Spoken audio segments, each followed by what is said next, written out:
ఏంటి try colour food ఛాలెంజా? మన national flag కి ఉన్న కలర్స్ తోనే ఛాలెంజ్ చేయాలా? ఓకే. ఫస్ట్ ఏమో కుర్కురే, టేస్ట్ లో బానే ఉంది. నెక్స్ట్ ఏమో హనీ కేక్, టేస్ట్ అస్సలు బాలే. ఇప్పుడేమో గుడ్ డే టేస్ట్ అదిరిపోయింది. నెక్స్ట్ స్వీట్ సోన్ పాపిడి అంటే నాకు చాలా ఇష్టం, కానీ టేస్ట్ అర్థం కావట్లేదు. ఇప్పుడు వైట్ ఫుడ్, ఫస్ట్ ఏమో చీజ్ బాల్, టేస్ట్ భలే ఉంది.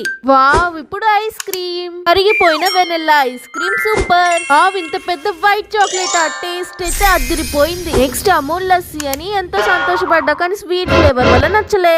లాస్ట్ కి ఇంకా గ్రీన్ ఫుడ్ అంటేనే లేసే గుర్తొస్తుంది, టేస్ట్ అదిరింది. ఇప్పుడు పైనాపిల్ వేఫర్, పైనాపిల్ నాకు నచ్చదు, కానీ వేఫర్ చాలా బాగుంది. నెక్స్ట్ ఇంకా స్ట్రీట్ ఫుడ్. ఈ రోజు ఫుడ్ ఐటమ్స్ లో మీకు ఏ ఫుడ్ అంటే ఎక్కువ ఇష్టమో కమెంట్స్ లో చెప్పండి. Bhel puri average. Next cool drink, health కి టేస్ట్ కి రెండిట్లో బాలే. అర్జెంట్ గా కమెంట్ సెక్షన్స్ కి వెళ్ళి ఇండియన్ ఫ్లాగ్ పెట్టండి, సో దట్ నెక్స్ట్ ఛాలెంజ్ చేయగలను.